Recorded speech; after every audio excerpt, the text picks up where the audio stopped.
Bien-aimés dans le Seigneur, je vous salue au nom de notre Seigneur Jésus-Christ.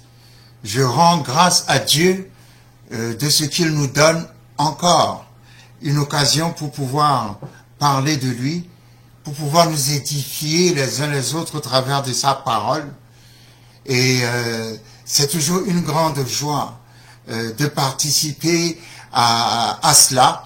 Et je prie que le Saint-Esprit vienne nous inspirer, qu'il ouvre les yeux de notre cœur à percevoir ce dont nous avons besoin de percevoir, d'essentiel dans la parole, afin qu'en retour, nous puissions être des flammes de feu, des porteurs de bonnes nouvelles, de grands témoignages dans la vie des autres qui ne connaissent pas encore le Seigneur Jésus-Christ et qui, au travers de nos témoignages, vont venir à lui dans le nom de Jésus-Christ de Nazareth. Merci Seigneur pour ta parole. Ta parole est esprit et vie.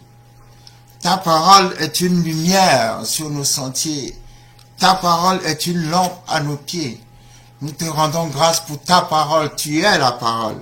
C'est pour ça la parole est vivante. Et qu'à chaque fois que nous parlons ta parole, nous déclarons ta puissance, nous exposons ta puissance, nous exposons ta capacité de guérison, de miracle. Le Dieu qui fait des choses impossibles. Merci de ce que tu interviennes dans les situations de nos frères et nos sœurs qui sont accrochés à ta parole. Parce que comme Pierre l'a dit, où irions-nous, Seigneur, puisque c'est toi qui as les paroles de la vie. Nous voulons les paroles de la vie. Que les paroles de la vie nous donnent la vie. Pas n'importe quelle vie, mais la qualité, le genre de vie qui est en Dieu. La vie qui a vaincu la mort. La vie qui a vaincu Satan. La vie qui arrive toujours à vaincre et à dominer tous les défis que l'ennemi peut amener sur nos chemins. Seigneur, merci pour ta vie. Merci pour ta parole qui transfère la vie. Merci pour ta parole qui transfère ta vie. Merci pour ta parole qui nous ressuscite. Merci pour ta parole qui nous refait tout entier. Merci pour ta parole qui nous dit, vas-y, tu peux encore réussir. Vas-y, n'est pas encore trop tard. Vas-y, n'est jamais trop tard pour le Seigneur. Seigneur, merci de ce que tu te tiennes avec tes enfants. Tu es le Dieu qui nous tient. Tu es le Dieu qui nous soutient. Tu es le Dieu qui nous retient. Tu es le Dieu qui nous maintient. Tu es le Dieu qui est avec nous chaque jour. 24 heures sur 24. Et je veux te dire merci. Parce que nous puisons notre raison de vivre dans cette relation filiale qu'il y a entre toi et nous, Seigneur. Que ton nom soit béni dans le nom puissant de Jésus-Christ de Nazareth. Aujourd'hui, le Seigneur nous a donné un message particulier. Le titre du message est « Moïse devenu grand ». Moïse devenu grand. C'est un message qui traite d'un sujet sur lequel je nous invite à beaucoup réfléchir et certainement, par la grâce de Dieu, ce sujet va nous permettre de nous corriger dans notre vie de foi, dans notre marche de foi, dans notre façon de marcher avec Dieu. Et je prie que le Saint-Esprit nous ouvre les yeux sur l'essentiel dans notre relation personnelle avec Dieu, afin que nous puissions nous améliorer, que nous puissions, comment dirais-je, faire des exploits, que nous puissions tout simplement plaire à Dieu. Vous savez, Dieu est un Dieu simple, hein? C'est pas un Dieu compliqué, c'est un Dieu simple, que nous puissions tout simplement plaire à ce Dieu simple. Rapidement, je vais vous inviter dans, comment dirais-je, Genèse chapitre 25. Nous n'allons pas commencer avec Moïse. Nous allons terminer avec Moïse, mais nous allons commencer avec Jacob et Ésaü. Il n'y a pas longtemps, nous avons parlé de Jacob et Ésaü. Mais avant d'aborder le sujet, je voulais amener faire une petite correction par rapport à la dernière fois. En effet, la dernière fois, je parlais de la puissance de restauration de Dieu. Et je disais que Dieu, quand il restaure, il ne nous donne jamais ce que nous avons perdu. Mais quand il restaure, il nous donne toujours plus que nous avons perdu. Et je commençais à parler de Job. Je disais que quand Dieu avait restauré Job, en un seul jour, Job avait tué plus de Philistins qu'il n'en avait tué toute sa vie. Je parlais de Job, mais en fait, c'était pas de Job qu'il s'agissait, il s'agissait de Samson. C'est Samson qui, lorsque ses cheveux ont repoussé, image de la restauration, le jour où il s'est battu contre les Philistins, ce jour-là, il en a tué plus qu'il n'en a tué toute sa vie. Donc, dans la restauration de sa force, le Seigneur lui a donné plus qu'il n'en avait perdu. Et d'ailleurs, Job a expérimenté la même chose. La Bible dit que Dieu donnera à Job, Dieu donna à Job le double de ce qu'il avait perdu. Alors tout cela pour vous dire que nous avons vécu des saisons très affligeantes, des saisons très dures, et nous continuons d'ailleurs de vivre ces saisons-là. Mais nous avons en nous cette espérance que nous sommes déjà rentrés aussi dans la saison de la restauration.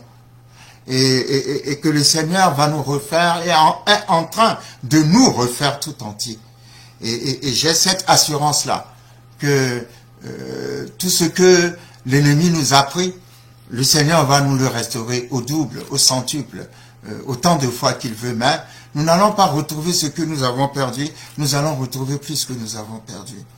Plus d'espérance, plus de joie, plus de confiance en Dieu, plus de foi, plus d'accomplissement de grandes choses, des promesses de Dieu dans notre vie, hein, plus dans le sens positif de la chose, plus dans le sens de la vie, dans le sens du gain, dans le sens de l'abondance, dans le sens de la percée, plus de la part du Seigneur, parce que Dieu n'est pas un Dieu du juste assez.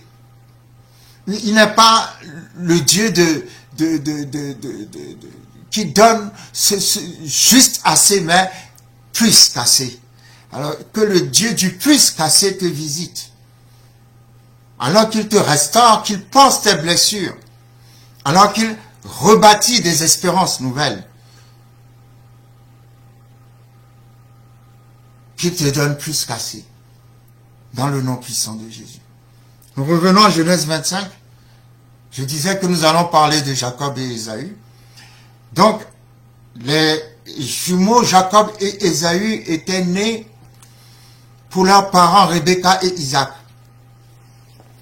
La Bible nous dit, ils ont pris le temps de grandir. Lorsque nous lisons Genèse 25 à son verset 27, la Bible nous dit, ces enfants grandirent. Ésaü devint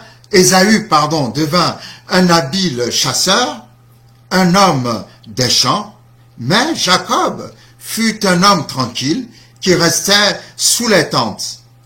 Isaac aimait Ésaü parce qu'il mangeait du gibier et Rebecca aimait Jacob. Comme Jacob faisait cuire un potage, Ésaü revint des champs accablé de fatigue. Et Ésaü dit à Jacob, « Laisse-moi, je te prie, manger de ce roux-là, car je suis fatigué. » C'est pour cela qu'on a donné à Ésaü le nom d'Édom. Jacob dit, « Vends-moi aujourd'hui ton droit d'aînesse. » Ésaü répondit, « Voici, je m'en vais mourir, à quoi me sert ce droit d'aînesse? » Et Jacob dit, « Jure-le-moi d'abord. » Il lui jura, et il vendit son droit d'aînesse à Jacob. Alors Jacob donna à Ésaü du pain et du potage de lentilles. Il mangea et but. Puis il se leva et s'en alla. C'est ainsi qu'Ésaü méprisa le droit d'aînesse. C'est ainsi qu'Ésaü méprisa le droit d'aînesse.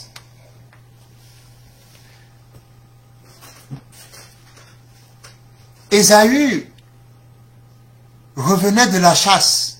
Il était très fatigué, il avait faim. Et lorsqu'il était rentré à la maison, il a vu que son frère Jacob était en train de préparer une soupe, un potage de lentilles. Alors Ésaü va demander à Jacob, donne-moi un peu de ce, donne-moi de ce roux, de ce potage, de cette soupe que tu es en train de cuisiner, parce que je suis très fatigué. Jacob répondit, il n'y a pas de problème, à une seule condition, vends-moi ton droit d'aînesse et je te donnerai de mon potage. Ésaü va faire cette réflexion étrange. Il va dire, je m'en vais mourir, à quoi me sert ce droit d'aînesse? Vous savez, il y a des choses que vous possédez, mais parce que vous n'en connaissez pas les valeurs, vous les méprisez. Il y a des choses que Dieu vous a données, que d'autres souhaiteraient tellement avoir. Mais parce que vous-même, vous ne savez pas la valeur ni la qualité du don que vous avez, vous le méprisez. Ésaü a dit, à quoi me sert ce droit d'aînesse? Mais Jacob ne rêvait que d'avoir ce droit d'aînesse. C'est étrange la vie, parfois. Ce que nous méprisons et détestons, c'est ce que d'autres cherchent avec tellement de force. Ils sont prêts à donner tout, ne serait-ce que pour avoir la moitié de ce que toi tu as et que tu ne considères même pas. Dieu veut dire à quelqu'un, ressaisis-toi car je t'ai donné de grandes choses de valeur. Apprends à apprécier les choses que je t'ai données. Parce qu'alors que tu les méprises, il y en a beaucoup sur cette terre qui ne prient que pour avoir, ne serait-ce que la moitié de ce que je t'ai donné. Le rêve de Jacob, c'était d'avoir le droit d'aînesse. Et Ésaü, qui avait le droit d'aînesse, il dira, lui, au contraire, à quoi me sert ce droit d'aînesse? C'est important de connaître les droits que la croix de Jésus-Christ a gagnés pour nous. C'est important de connaître nos droits en Christ. Non seulement de les connaître, mais de les apprécier et de les réclamer. Dans les situations où l'ennemi nous en a privés. C'est très important. Parce que tu ne peux pas réclamer un droit que tu ne connais pas. Mais si tu connais tes droits, tu ne permettras pas qu'on t'en prive. Ésaü n'a pas accordé d'importance au droit d'aînesse. Dieu a dit, les aînés m'appartiennent. Les aînés sont consacrés pour Dieu. Les aînés sont précieux pour Dieu. Le droit d'aînesse te donne la primauté, la priorité, la supériorité. Le droit d'aînesse te donne la première place en toute chose. Le droit d'aînesse te permet d'hériter. C'est par le droit d'aînesse que tu es l'héritier de la maison. Le droit d'aînesse t'accorde beaucoup de faveurs et de grâce. En toute chose, tu es le premier. Je rappelle au passage, lorsque nous lisons Genèse chapitre 29, que c'est grâce au droit d'aînesse que Léa s'est mariée. Parce que Jacob était amoureux de Rachel. Mais au moment où Laban devait lui donner Rachel, la Bible dit dans Genèse 29 que Laban a donné Léa à la place. Et le lendemain, lorsque Jacob a voulu se plaindre à Laban en disant, ben, ce n'est pas pour elle comment dirais-je, ce n'est pas sa main à elle que j'ai demandé, je voulais épouser Rachel. Laban va dire à Jacob, dans notre coutume, il fait référence au droit d'aînesse, il va lui dire, dans notre coutume, il n'est pas permis de marier la cadette avant l'aînée, Pourquoi? Parce que le droit d'aînesse donne la priorité à l'aîné. Donc, si tu veux épouser la cadette, il faut que tu épouses d'abord l'aîné. Et c'est comme ça que Léa s'est mariée. C'était grâce au droit d'aînesse. Et nous rendons grâce à Dieu que Léa se soit mariée, parce que Léa sera la mère de Judas, d'où sortira plus tard Jésus-Christ de Nazareth. Donc le droit d'aînesse est un droit établi par Dieu. C'est un droit spirituel qui te donne la primauté, la supériorité. Vous savez, quand Isaac va bénir Jacob, en croyant qu'il était en train de bénir l'aîné, dans la bénédiction qu'il donnait à Jacob, c'était la bénédiction du droit d'aînesse, la bénédiction qu'on donne à l'aîné. Il a dit que tes frères te soient soumis. Quand on est aîné, ben les frères sont soumis à l'aîné. Ça fait partie du droit d'aînesse. Et curieusement, Ésaü va dire qu'il ne sait pas à quoi lui sert ce droit d'aînesse. Donc, il est prêt à vendre le droit d'aînesse, et il a vendu son droit d'aînesse, pour recevoir en échange du potage de lentilles. Ce qui nous montre à quel point Ésaü était un homme charnel. Il ne comprenait pas les choses spirituelles.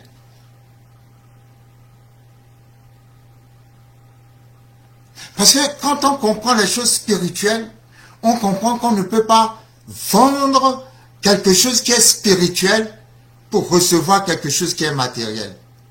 Parce que d'abord, le spirituel n'est pas le matériel n'est pas le spirituel. Et non seulement cela, le matériel vient du spirituel. Le spirituel ne vient pas du matériel. Donc, tu ne peux pas sacrifier le spirituel pour bénéficier du matériel. Mais nous voyons ici à quel point Ésaü était un homme, comment dirais-je, qui ne savait pas valoriser les choses spirituelles. C'est à cela que je voulais en venir. Valoriser les choses spirituelles. Qu'est-ce qui est important pour toi dans la vie? Les choses matérielles ou les choses spirituelles? Jacob aimait les choses spirituelles. Il connaissait la valeur des choses spirituelles. C'est pour ça qu'il a dit à son frère, vends-moi ton droit d'aînesse. Mais vous savez quoi? Suivez-moi bien. Ésaü, en tant qu'aîné, Ésaü, avec son droit d'aînesse, n'avait même pas besoin de négocier le potage de lentilles de Jacob. Parce qu'avec son droit d'aînesse, il avait droit à une part du potage, s'il le voulait. Parce que Ésaü, c'est le yaya. C'est le grand frère.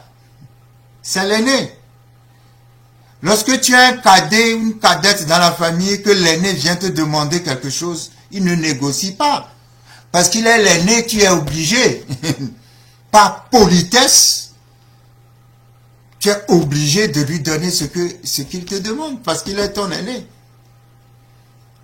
Ésaü n'avait même pas besoin de négocier. Écoute, Jacob, j'ai faim, il faut que, s'il te plaît, donne-moi un peu de ton potage. Je n'ai pas à te vendre quoi que ce soit ou à négocier quoi que ce soit. Je suis ton aîné. Cela me donne le droit de recevoir de toi tout ce que je te demande. Parce que dans le principe du droit d'aînesse, les petits frères sont soumis aux grands frères. Voilà. Mais vous voyez, quand on ne connaît pas ses droits, on négocie encore. Tu n'as pas besoin de négocier quelque chose dont tu as déjà, qui t'appartient déjà. Il n'y a pas de négociation. En plus, je ne comprends pas ce Ésaü. Il est extraordinaire. Au moins, s'il disait à Jacob, ok, Si tu veux le droit d'aînesse, tu me feras manger tous les jours. Je pourrais encore comprendre, mais juste pour un jour, parce qu'il avait faim, il a vendu quelque chose qui est éternel pour recevoir quelque chose qui est temporel. Ça, c'est un manque cruel de sagesse. Et c'est pour ça, la dernière fois, nous avons vu ce verset, dans Hébreux chapitre 12, la parole de Dieu dit qu'il n'y ait parmi vous aucun profane, comme Ésaü, qui a préféré vendre son droit d'aînesse pour de la nourriture. Après, il a désiré la bénédiction, mais il n'a pas pu recevoir cette bénédiction, quoiqu'il l'ait sollicité avec larmes.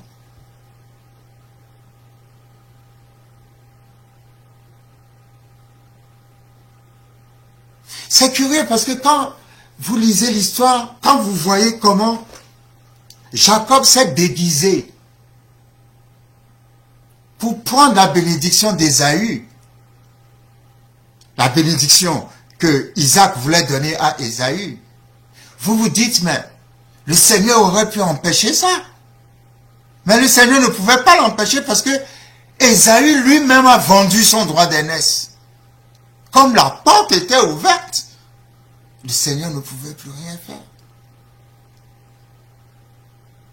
Fais attention aux portes que tu ouvres.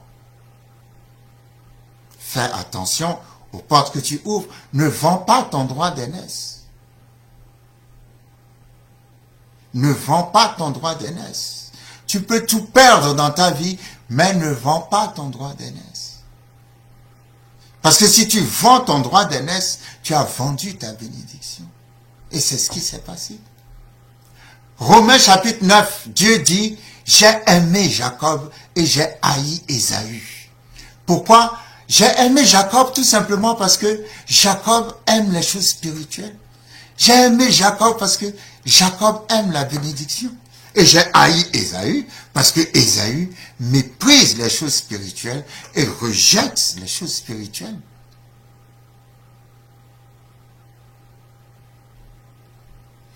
Quand je pense à cela, nous vivons un temps où l'esprit d'Ésaü, qui consiste à donner plus de valeur aux choses matérielles que spirituelles,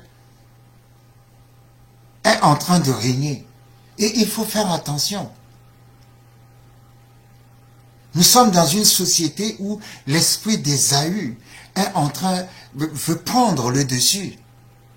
Mais en tant que croyant, tu dois savoir comment marcher dans la foi pour ne pas vendre ton droit d'aînesse. Tu ne vends pas ta virginité parce que tu as besoin du travail.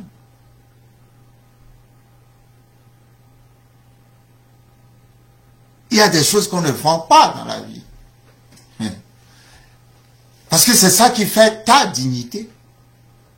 C'est ça qui fait ta fierté, c'est ça qui fait c'est ton droit d'aînesse.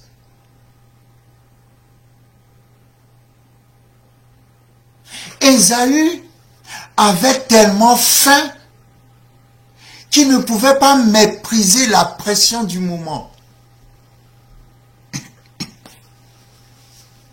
Il ne pouvait pas maîtriser la pression du moment. Et ça, c'est très dangereux.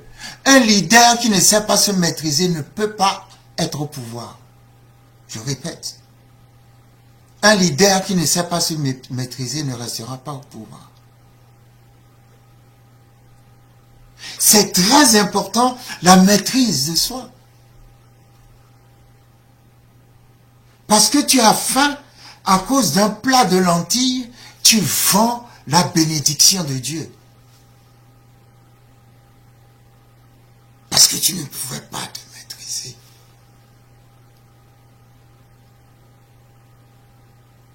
Et c'est pour ça que je dis, Dieu veut nous amener quelque part parfois. Mais notre caractère nous empêche d'aller loin. Ce n'est pas Dieu qui nous empêche d'aller loin. C'est notre caractère qui nous empêche d'aller loin. Parce que nous n'arrivons pas à nous maîtriser. Nous n'arrivons pas à maîtriser nos pulsions. Vous savez, Paul a dit, je traite durement mon corps pour ne pas être soumis à lui. Mais je fais en sorte que ce soit plutôt mon corps qui soit soumis à moi. Il y a un travail que nous devons faire. Le don ne suffit pas. Samson pouvait déchirer les lions. Il pouvait terrasser 1000 Philistins. Mais la Bible dit, Samson allait se reposer sur les cuisses de Dalila. Parce qu'il avait cette faiblesse. Vous savez, l'ennemi ne profitera pas de votre force. L'ennemi n'a rien à faire de notre force. Ça ne l'intéresse pas. Ce qui intéresse l'ennemi, c'est notre faiblesse. L'ennemi n'a rien à faire de notre force. Il s'intéresse à notre faiblesse. Et quand vous lisez Galates, chapitre 5, la Bible parle des œuvres de la chair, et au verset 22, la Bible nous parle du fruit de l'esprit, qui est l'amour, et tout ce qui suit, c'est le caractère de l'amour. Et dans tout ce qui suit, il y a la paix, la joie, la patience, ainsi de suite. Et parmi tous ces fruits, toutes ces, comment dirais-je, qualités, il y a la maîtrise de soi. Ah, qu'est-ce que j'aime ça! La tempérance ou la maîtrise de soi. Pour moi, personnellement, un bon leader, c'est d'abord quelqu'un qui a la maîtrise de soi. Parce que quand tu as la maîtrise de soi, tu maîtrises tout ce qui se passe autour de toi. Et c'est très important de pouvoir maîtriser cette pulsion, de pouvoir maîtriser tout ce qui peut être charnel ou autrement, mais d'avoir cette capacité de maîtrise. Ésaü ne pouvait pas maîtriser la faim, la petite faim d'un moment. Et pour cela, il a échangé, il a vendu une bénédiction qui est éternelle. C'est triste. Parce que ce n'est pas la foi. Ce n'est pas la meilleure façon de marcher avec Dieu. La Bible dit, Jésus a fait 40 jours de jeûne dans le désert.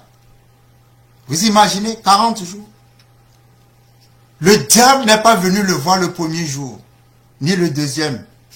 Le diable a attendu vers la fin, vers les 40e jour, pour venir lui dire, si tu es le Fils de Dieu, transforme cette pierre en pain. Come on. Jésus avait très faim. Et Jésus, c'est la parole. Jésus est capable de transformer les pierres en pain. Mais Jésus lui a dit, l'homme ne vivra pas seulement de pain, mais de toute parole qui sort de la bouche de Dieu. Pourquoi? La maîtrise de soi. La maîtrise de soi.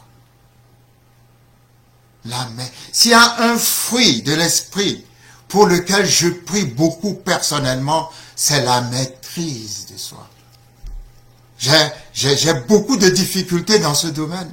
Parce que, mais je sais que le Seigneur a déjà fait l'essentiel et que, comment dirais-je, je peux dire maintenant que j'ai été délivré de cet esprit de colère que j'ai hérité de mon père. Lorsque mon père se mettait en colère à la maison, je me souviens encore quand j'étais très jeune, qu'il commençait à manifester sa colère et à crier dans la maison, tout le quartier, tout le quartier était au courant qu'il y a quelqu'un qui n'est pas content dans le coin. Et en grandissant, j'avais hérité de cet esprit. Une petite chose me mettait en colère, tellement nerveux.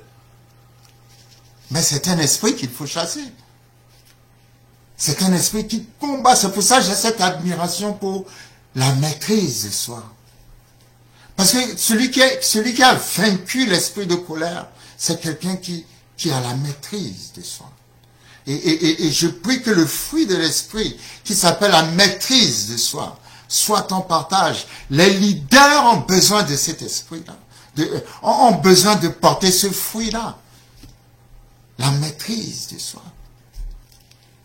Jésus a dit, l'homme ne vivra pas seulement de pain, mais de toute parole qui sort de la bouche de Dieu. Et pourtant, Jésus avait faim. Et il pouvait changer les pierres en pain. Mais il a résisté. Il s'est maîtrisé.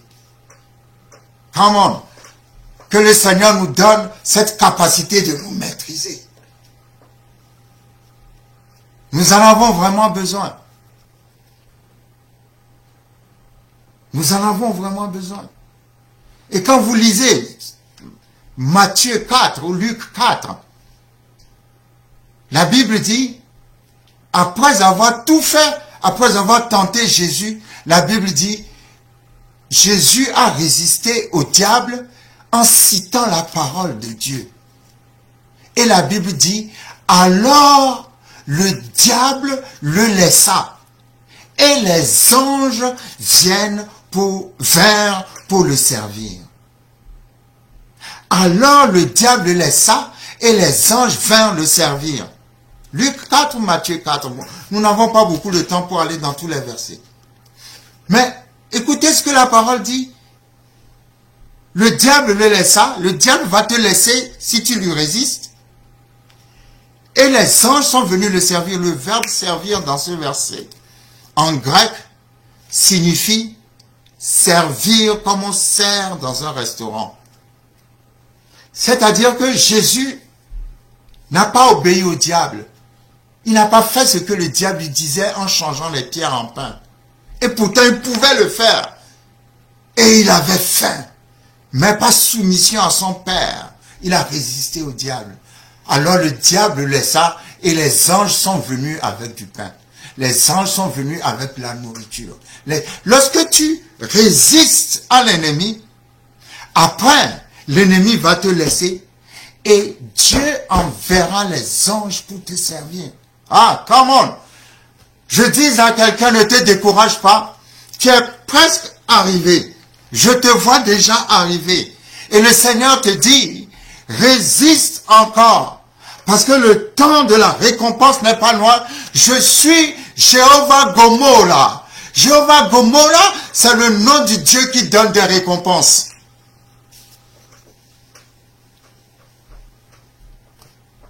Dieu va te récompenser. Parce que rien de ce que tu fais pour Dieu n'est vain. Et parce que tu as mis ta foi en lui. Le diable va te laisser, les anges viendront te servir. Ah, come on. Le diable va te laisser, les anges viendront te servir. Il faut que je trouve ce verset. Excusez-moi, c'est vrai, on n'a pas le temps. Mais il y a un réma qui est en train de sortir de ce verset. Soit c'est Matthieu chapitre 4, ou c'est Luc chapitre 4. Mais il faudra qu'on essaye de retrouver absolument ce verset.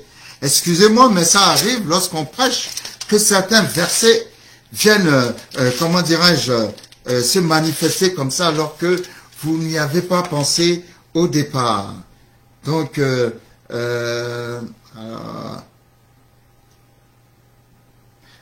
Matthieu 4, verset 11.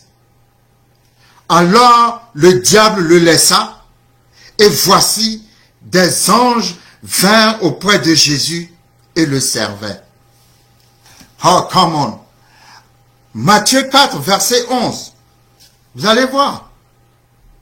Après que Jésus a résisté, il n'a pas changé les pierres en pain. Alors le diable le laissa. Matthieu 4, verset 11. Et voici des anges vint auprès de Jésus et le servait. Il lui servait quoi à votre avis? Mais il lui servait du pain, meilleur que le pain qu'il aurait même pu avoir s'il avait changé les pierres en pain. Les anges étaient venus pour donner à Jésus ce qu'il pouvait faire lui-même sous l'ordre du diable. Tu résistes à Satan, le Seigneur te soutient jusqu'à ce que Satan va te quitter et les anges viendront te servir. Je ne sais pas pourquoi je veux rester 2 secondes sur ce verset. Je déclare dans la vie de quelqu'un. Je ne le déclare même pas. Parce que le Seigneur me dit de dire à quelqu'un, en cet instant précis, que les anges vont venir te servir. Le Seigneur dit, j'ai vu tes sacrifices. J'ai vu tes peines. J'ai vu ce que tu as donné en échange. J'ai vu ton intégrité. J'ai vu ta pureté. J'ai vu ta sainteté. J'ai vu ta fidélité à mon nom. J'ai vu comment tu as marché avec moi dans l'intégrité, dans la vérité.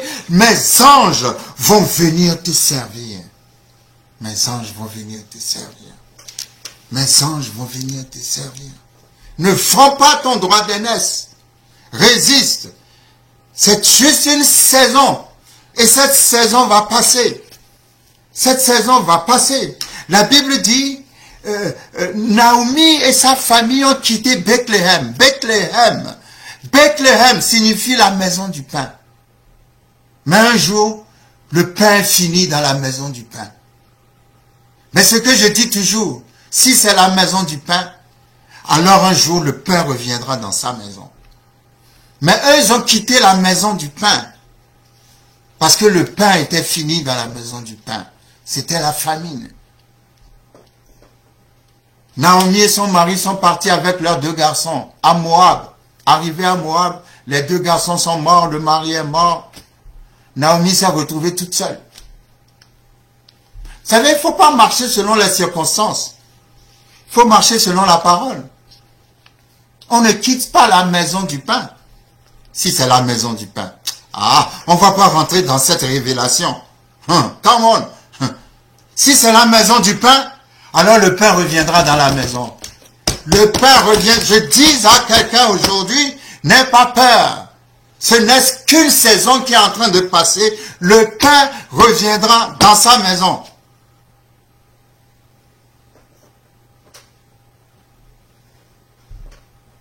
Parce qu'il y avait la famine, ils sont partis de la maison du pain.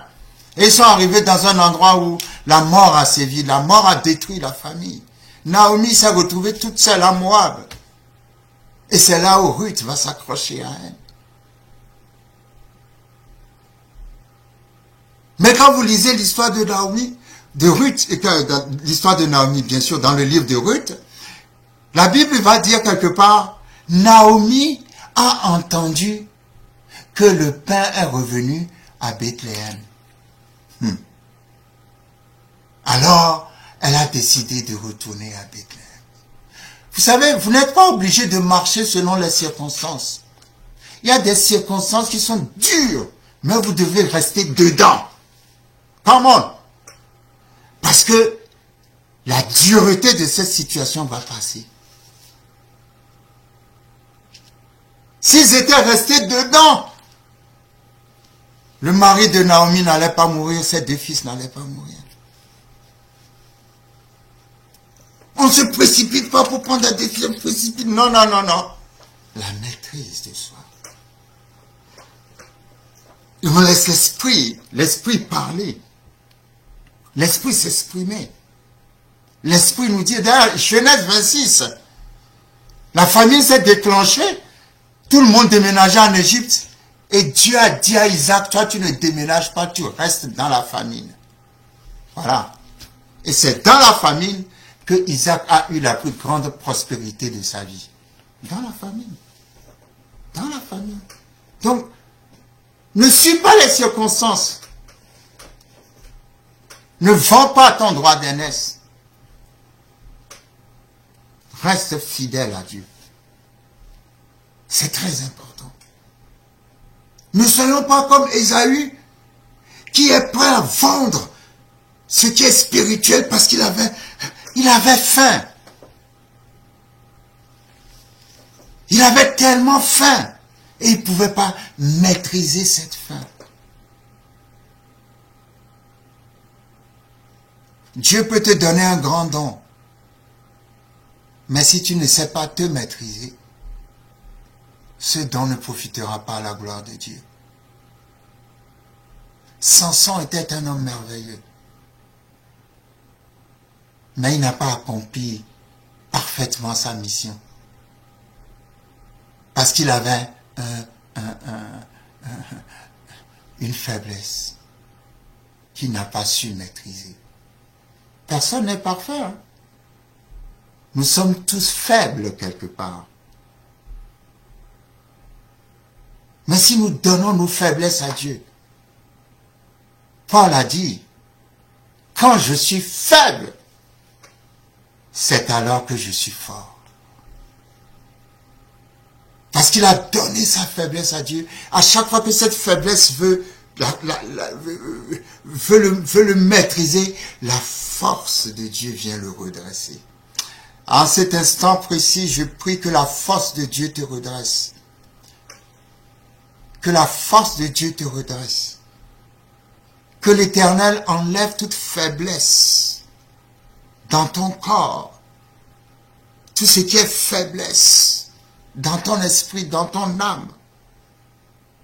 Toute faiblesse qui t'empêche d'accomplir parfaitement son œuvre. Que l'Éternel enlève cette faiblesse. Que l'esprit d'Ésaü meure en toi. Dans le nom puissant de Jésus-Christ de Nazareth. Dans le nom puissant de Jésus-Christ de Nazareth. Dans le nom puissant de Jésus-Christ de Nazareth. Pour un plaisir de jouissance qui dure à peine 1 minute. Il y a eu des gens qui ont passé des années à construire leur vie, parfois leur ministère, leur réputation de respectabilité.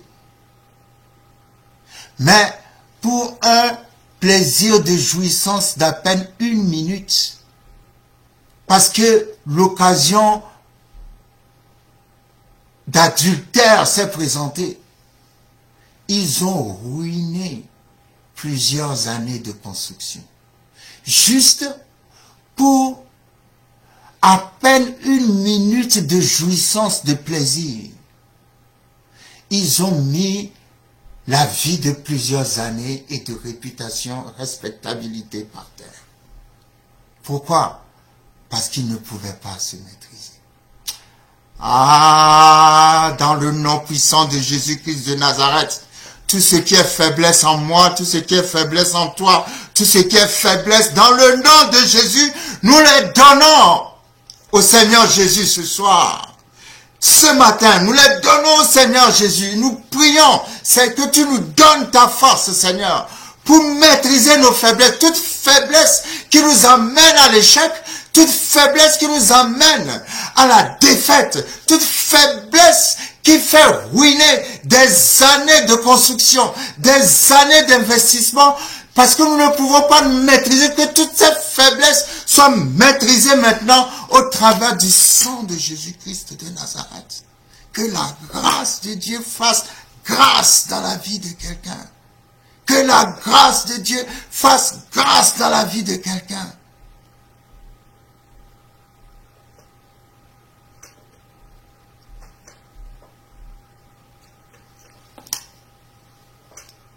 Lorsque nous allons dans Hébreux chapitre 11, Hébreux chapitre 11, en revanche, nous parle d'un homme qui s'appelait Moïse. Et la Bible nous dit, lorsque nous lisons Hébreux chapitre 11, à partir du verset 24, c'est par la foi que Moïse, à sa naissance, fut caché pendant 3 mois par ses parents, parce qu'ils virent que l'enfant était beau et qu'ils ne craignirent pas l'ordre du roi. Verset 24. C'est par la foi que Moïse, devenu grand, s'il vous plaît, soulignez dans votre Bible devenu grand. Il faut souligner devenu grand. C'est par la foi que Moïse, devenu grand, refusa d'être appelé fils de la fille du Pharaon, aimant mieux être maltraité avec le peuple de Dieu que d'avoir pour un temps la jouissance du péché, regardant l'opprobre de Christ comme une richesse plus grande que tous les trésors de l'Égypte, car il avait les yeux fixés sur la rémunération. C'est trop fort et c'est trop beau. La Bible dit, c'est par la foi que Moïse devenu grand. Ah, Moïse devenu grand, il ne s'agit pas de Moïse devenu grand dans la taille. Il ne s'agit pas de Moïse devenu grand dans l'âge. Non, non, il s'agit de Moïse devenu grand en esprit, c'est-à-dire devenu mûr. Quand il a mûri, ayant acquis une certaine sagesse, Moïse devenu grand, Moïse devenu mûr, Moïse ayant acquis une certaine sagesse. Une autre traduction dit, c'est par la foi que Moïse, ayant découvert la grandeur de Dieu en lui. Ah, come on! C'est par la foi que Moïse, ayant découvert la grandeur de Dieu en lui, refusa d'être appelé fils de la fille du Pharaon. Come on! Il y a la grandeur de Dieu en toi. Il y a la grandeur de Dieu en toi. Et ce que j'aime bien dans ce verset, c'est que la Bible dit, Moïse devenu grand, c'est-à-dire Moïse devenu mûr, c'est-à-dire Moïse devenu sage, c'est-à-dire Moïse devenu mûr en esprit, refusa. Donc le premier signe qui montre que quelqu'un a acquis la maturité, c'est que cette personne, c'est quelqu'un qui est capable de dire non. Si tu ne peux pas dire non, ça veut dire que tu n'es pas encore mûr. Parce que ceux qui disent non, c'est des gens qui ont acquis une certaine maturité. La foi pour dire non. La foi n'est pas là seulement pour qu'on dise oui. La foi est là aussi pour dire non. Moïse devenu grand dit non. Il y a des gens, on va prier pour les gens qui ne savent pas dire non. J'ai passé beaucoup d'années de ma vie, j'ai beaucoup de difficultés à dire non aux gens. Pourquoi? Parce que j'ai toujours eu peur de blesser les gens. Après, j'ai compris que, écoute, c'est pas une question de blesser les gens, ou c'est oui ou c'est non. Tu ne peux pas avoir une vie stable si tu ne sais pas dire non. Parce que le fait de dire non, ça veut dire que tu as choisi, tu as fait un choix. Et tu tiens à ce choix. Donc si tu es quelqu'un, tu n'arrives pas à dire non, à partir d'aujourd'hui, tu diras non au nom de Jésus. Parce que tu es devenu grand, tu es devenu grande. Moïse devenu grand dit non. Il a refusé qu'on l'appelle prince. Vous imaginez? Tout le monde aimerait se faire appeler prince. Tout le monde aimerait se faire appeler fils ou fille de la fille du Pharaon. Tout le monde aimerait qu'on l'appelle princesse. Personne ne rejetterait ce titre. Mais lui, il a dit non, faut pas m'appeler prince. Je refuse d'être le fils de la fille du Pharaon. Parce que quand il était bébé, ses parents sont venus le placer quelque part et la fille du Pharaon l'a recueilli. Et il a grandi dans la maison du Pharaon. Il était prince d'Égypte. Il était prince sur tous les trésors de l'Égypte. Il avait toute l'Égypte sous son pouvoir. Il était un homme puissant, destiné à la royauté. Il avait tout sous ses mains. Il a regardé tous les trésors de l'Égypte. Il a regardé toutes les richesses de l'Égypte. Il a dit non, je ne veux pas. Voilà. Il n'a pas agi comme Ésaü, qui tremblait devant les choses matérielles parce qu'il ne pouvait pas avoir la maîtrise d'un moment. Non, non, il a vu toutes les richesses de l'Égypte. Il a dit, je n'en veux pas. Je dis non. Ne m'appelez pas prince. Je refuse d'être le fils de la fille du Pharaon. Pourquoi? Parce qu'il a découvert son identité. Il a compris son histoire. Il a compris qu'il était hébreu. Et que ses frères hébreux étaient esclaves. Il voyait ses frères hébreux dans la souffrance. Mais lui, il a grandi comme un prince d'Égypte. Il pouvait rester dans le palais du Pharaon. Et faire comme et rejeter pour toujours son identité de hébreu. Mais il n'a pas fait ça. Il a dit non, non. Moi je ne vais pas être dans le palais pendant que mes frères et sœurs sont des esclaves et sont en train de souffrir. Non, non. Comme je suis hébreu comme eux, je refuse d'être prince d'Égypte. Je préfère encore aller souffrir avec eux dans l'esclavage plutôt que de me faire appeler fils de la fille du Pharaon. Waouh! Permettez-moi de dire waouh! Permettez-moi de dire bravo Moïse. Permettez-moi de dire Moïse, je n'ai pas encore vu quelqu'un comme toi. Permettez-moi de dire mais ça c'est un homme. Permettez-moi de dire ah ben oui, ça c'est un homme. Ça c'est un homme. Ça c'est un homme. La Bible dit, nous venons de le lire, il avait eu la révélation de Jésus-Christ. Il savait que le Sauveur viendra un jour. Là, je vais vous dire, hein, aujourd'hui, nous sommes sauvés à cause du Sauveur qui est venu dans le passé déjà, il y a plus de 2000 ans. Mais dans l'Ancien Testament, eux, ils étaient sauvés en croyant à l'arrivée future du Sauveur. Nous sommes sauvés en croyant à l'arrivée passée du Sauveur.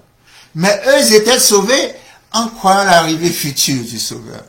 Hébreux 11 l'a dit, nous venons de le lire. Il a vu la croix de Jésus-Christ. Il a vu l'arrivée de Jésus. Et il s'est dit, je ne vais pas rester ici avec les trésors de l'Égypte, les dieux de l'Égypte, les trucs de l'Égypte. Non, non, je vais commencer à marcher dans l'intégrité, à me ranger avec le peuple de Dieu, parce que je veux aussi mériter le salut que le Sauveur va amener plus tard. Il a vu, il avait la révélation. Tous ces patriarches de l'Ancien Testament avaient la révélation de Jésus-Christ. Et c'est comme ça qu'ils étaient sauvés et qu'ils attendaient dans le sein d'Abraham l'arrivée de Christ. Et c'est pour ça que quand Christ est mort, il est descendu dans le sein d'Abraham, dans le séjour des morts. La Bible dit, il a libéré les captifs. Éphésiens 4. Les captifs en question, c'était les anciens, les patriarches de l'Ancien Testament qui croyaient à son arrivée future et qui, après la mort, comme la mort régnait toujours, la mort n'a pas été détruite, attendaient le Messie dans le sein d'Abraham. Et quand Jésus-Christ est mort, qu'il a détruit la puissance de la mort, il a emmené les captifs, il les a ramenés tous au ciel. Enfin, ça, c'est un autre sujet. Mais je veux dire, Moïse a préféré quitter le palais pour aller souffrir avec ses frères au lieu de jouir de tous les trésors de l'Égypte.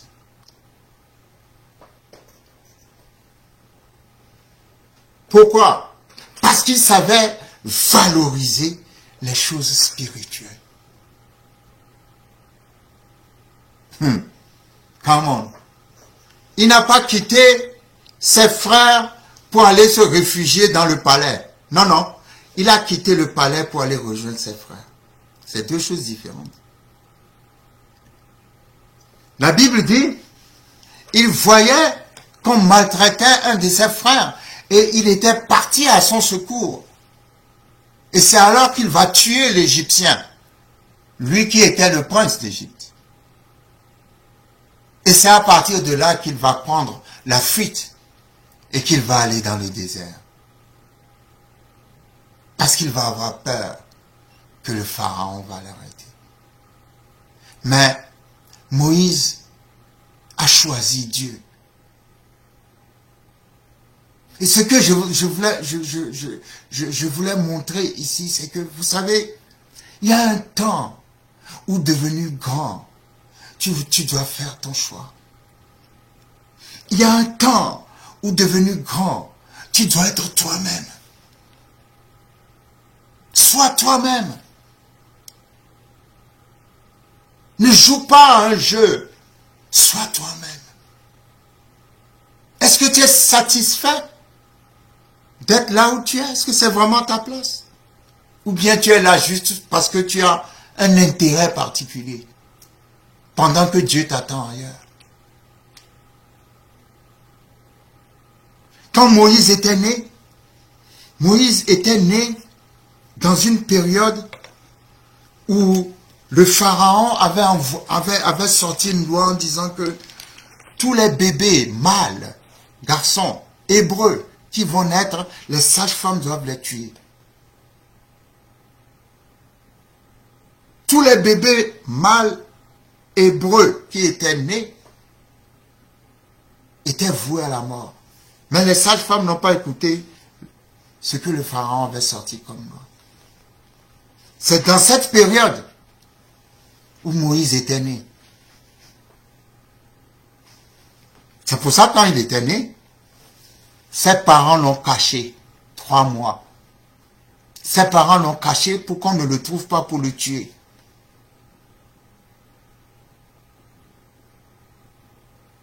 Mais la Bible dit, nous ne pouvons plus le cacher.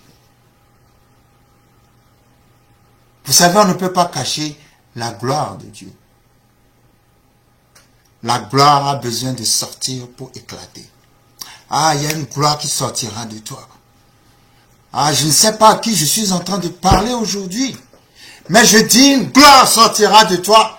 La gloire va sortir et va éclater. Parce qu'on ne peut pas cacher la gloire de Dieu. Et c'est ainsi qu'ils vont prendre le bébé Moïse, ils vont le laisser dans un panier sur le fleuve. Et la main de Dieu va le conduire dans les bras de la fille du Pharaon qui va l'élever. Et quand il va devenir grand et mûr, il va lui-même maintenant choisir la voie que Dieu lui a donnée. Ça, il y a des moments où nos parents sont là pour nous donner, comment dirais-je, des directions, pour choisir des voies pour nous. Mais à un moment donné, Dieu fait en sorte que nous sommes suffisamment mûrs pour choisir nos propres voies. Dieu dit à quelqu'un, le temps est venu maintenant. Il faut que tu choisisses ta propre voie. Ses parents ont sauvé sa vie. Dieu a fait une grâce exceptionnelle. Il a grandi dans la maison de celui qui a sorti la loi, comme quoi on doit tuer tous les enfants hébreux. Cette personne-là ne savait pas que dans sa maison, il y avait un bébé hébreu qui allait grandir. Ça, c'est le miracle de Dieu. Et maintenant que cet enfant a grandi, il n'a pas dit, ah, merci Seigneur, moi je suis délivré de la souffrance de mon peuple, tu m'as bien placé ici, j'ai tous les trésors de l'Égypte, j'ai toutes les richesses, j'ai tout à ma disposition, je n'ai rien à faire de la souffrance de mes frères, ni d'où je viens, ni de Jésus qui viendra plus tard, je suis peinard, j'ai tout ce que je veux, la vie est belle. Come on. Non, il a dit non, non, non. Non, non, je préfère aller souffrir avec mes frères. Je préfère marcher avec Dieu. Et je préfère la croix de Jésus-Christ de Nazareth. Je préfère abandonner tout ça et aller dans le chemin de Dieu. Et quand on voit l'attitude de Moïse, tout le monde va dire, Moïse est un perdant. Oui. Tout le monde va dire, Moïse est un perdant. Comment se fait-il que lui, en tant que prince d'Égypte, il a abandonné tous les trésors de l'Égypte à cause du fait qu'il soit hébreu, à cause de son peuple. Il a préféré aller avec son peuple plutôt que de rester sur le trône d'Égypte. Tout le monde va le traiter de tous les noms. Vous savez, quand vous êtes quelqu'un qui donnait la priorité, quand vous donnez la priorité aux choses spirituelles, les gens disent toujours, les gens vous considèrent toujours comme un idiot. excusez-moi le terme, mais il vous traite de tous les noms. Quoi. Pourquoi? Parce que vous donnez la priorité aux choses spirituelles. Il pense que vous êtes perdant, vous êtes bête, vous ne comprenez pas les choses ainsi. Excusez-moi d'utiliser des termes aussi simples. Pardonnez-moi, mais bon, mais on s'exprime parfois dans le langage de tous les jours, comme ça tout le monde nous comprend. Et voilà, quand vous parlez de, oui, moi je donne ma dîme, le Seigneur m'a dit de faire une offrande de foi, je veux faire ceci, bon, pour moi les choses de Dieu sont plus importantes, je ne veux pas travailler le dimanche, parce que bon, ceci, cela, j'ai un travail à l'église, pour moi c'est plus important que ceci, que cela, bon voilà, dans la semaine je dois avoir tel jour, telle heure, ça, il n'y a rien à faire, c'est pour Dieu. Quand vous mettez de la place, vous faites de la priorité à Dieu, les gens vous prennent pour un idiot. Pourquoi? Ce n'est pas non plus de leur faute. C'est parce qu'ils n'ont pas, Dieu ne leur a pas ouvert les yeux pour comprendre les choses spirituelles. La vie vient des choses spirituelles. C'est les choses spirituelles qui produisent les choses matérielles. C'est les choses spirituelles qui gouvernent le reste. Et aussi longtemps que le spirituel, vous mettrez toujours le spirituel en avant, au-dessus de tout, ben vous aurez toujours, Dieu vous donnera toujours la priorité. Tout le monde dit, ouais, Moïse a abandonné les trésors de l'Égypte et tout ceci et cela. Oui, d'accord. Mais Moïse a répondu à l'appel de Dieu. Est-ce que toi, tu réponds à l'appel de Dieu sur ta vie? Est-ce que tu es heureux là où tu es réellement? Est-ce que tu te réalises là où tu es réellement? Ou bien tu joues un jeu parce que tu as un intérêt particulier? Non. Je prie que tu deviennes grand, que tu deviennes grande et que tu choisisses l'appel que Dieu a mis sur ta vie. Moïse est parti dans le désert. Il a abandonné le trône. Il a abandonné les richesses de l'Égypte. Il a été pendant 40 ans avec Jéthro dans le désert. Dieu s'est révélé à lui. Et Moïse est revenu dans le même Égypte qu'il avait quitté pour délivrer ses frères de l'esclavage. Et vous savez quoi? Nous allons conclure. Vous savez quoi?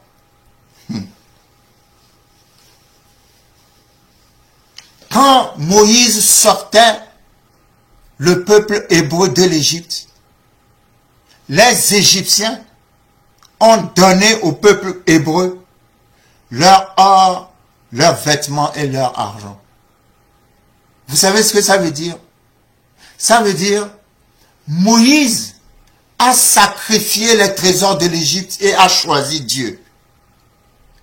Mais un temps est venu, les mêmes trésors qu'il a sacrifiés, les Égyptiens le lui ont redonnés. Aïe, aïe, aïe, aïe, aïe, aïe, aïe, aïe, aïe, aïe, aïe. Come on, come on, come on, come on, come on, come on. Come on, come on. Avec Dieu, on n'est jamais perdant. Jamais perdant. N'est-ce pas que tout le monde dit, ah, il est perdant parce qu'il a laissé le trône, il est perdant parce qu'il a laissé les richesses, les trésors de l'Égypte, ainsi de suite. Mais non, il n'est pas perdant. Parce que le jour où il est venu pour délivrer le peuple hébreu, ce même jour, les Égyptiens lui ont donné tous les trésors de l'Égypte. Donc il a choisi Dieu, Dieu l'a accueilli, Dieu l'a utilisé et Dieu lui a rendu ce qu'il avait sacrifié pour lui. Ah, come on! Dieu te rendra toujours ce que tu sacrifies pour lui. Avec Dieu, tu ne seras jamais perdant. Avec Dieu, il y a toujours la victoire de notre côté. Avec Dieu, tu as choisi de marcher dans la vérité, dans l'intégrité. Le Seigneur ne te laissera jamais tomber. Il n'a pas couru après le matériel. Il a couru après Dieu. Et Dieu lui a donné le matériel.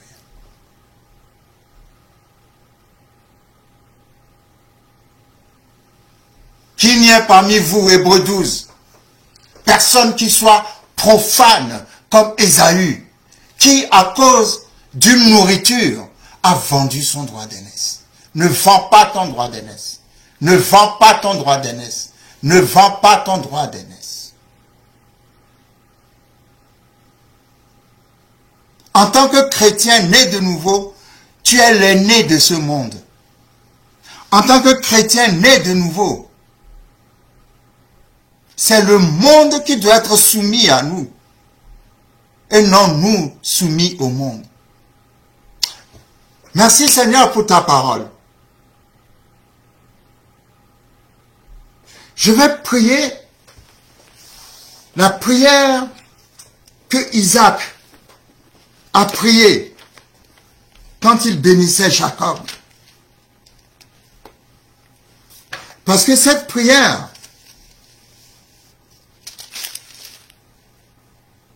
c'est la prière, c'est la bénédiction du droit d'aînesse. Quand Isaac bénissait Jacob, il a dit, voici l'odeur de mon fils est comme l'odeur d'un champ que l'Éternel a béni. Que Dieu te donne de la rosée du ciel. Toi qui écoutes cette parole ce matin, que Dieu te donne de la rosée du ciel. Que Dieu te donne de la graisse de la terre. Il a parlé du ciel avant de parler de la terre parce que tout ce qui doit arriver sur la terre va venir du ciel. Que le ciel reste ouvert sur toi.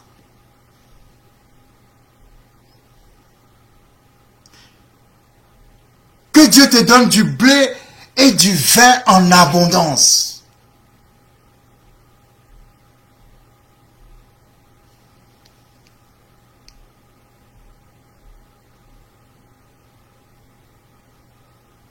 Que des peuples te soient soumis et que des nations se prosternent devant toi. Ça, c'est des paroles de bénédiction que Isaac est en train de libérer sur celui qui a le droit d'aînesse. Waouh! Et en tant que chrétien, nous avons ce droit d'aînesse dans ce monde, sur cette terre. Sois le maître de tes frères et que les fils de ta mère se prosternent devant toi. Maudit soit quiconque te maudira et béni soit quiconque te bénira. Waouh! Il faudra un jour, par l'inspiration du Saint-Esprit, qu'on prenne chaque verset de cette bénédiction que Isaac a libéré sur Jacob et qu'on l'étudie. Que Dieu te donne la rosée du ciel et la graisse de la terre. Que des nations te soient soumises. Que tes frères te soient soumis. Maudit soit quiconque te maudira. Et béni soit quiconque te bénira. Waouh! Waouh! Merci Seigneur. Merci pour Moïse.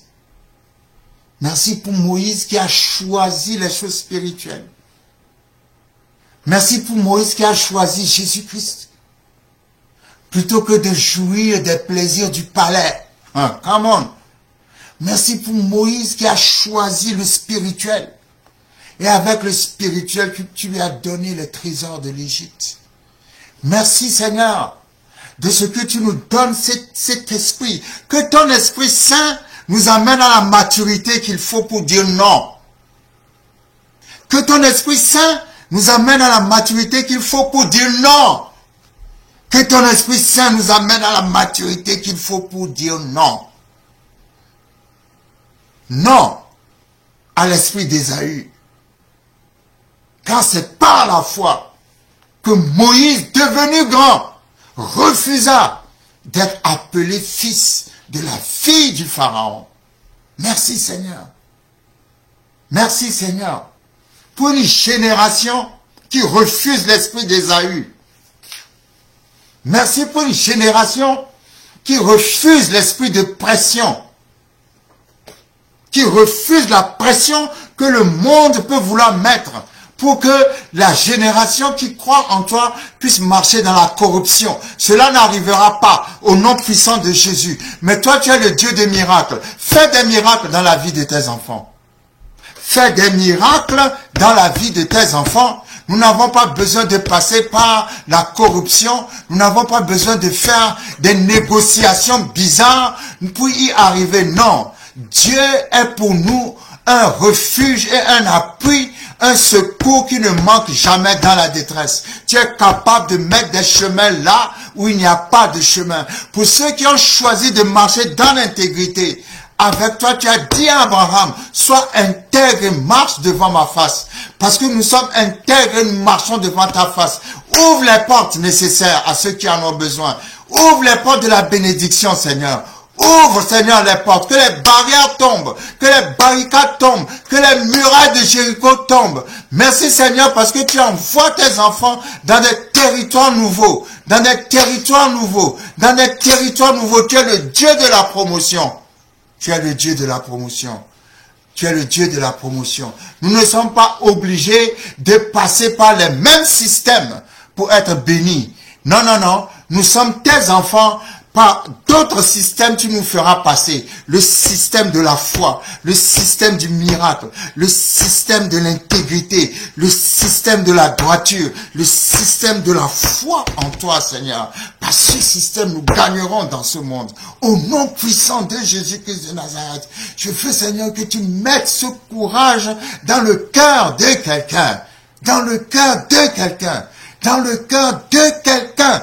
Au nom de Jésus-Christ de Nazareth, au nom de Jésus-Christ de Nazareth, qu'on dise, nous ne mangeons pas les mêmes nourritures que les serviteurs du roi. Quand Daniel était emmené captif avec ses amis, quand ils étaient emmenés captifs chez Nebuchadnezzar, ils ne mangeaient pas la même nourriture. Ils ont réclamé une nourriture différente. Nous ne sommes pas obligés de manger la même nourriture.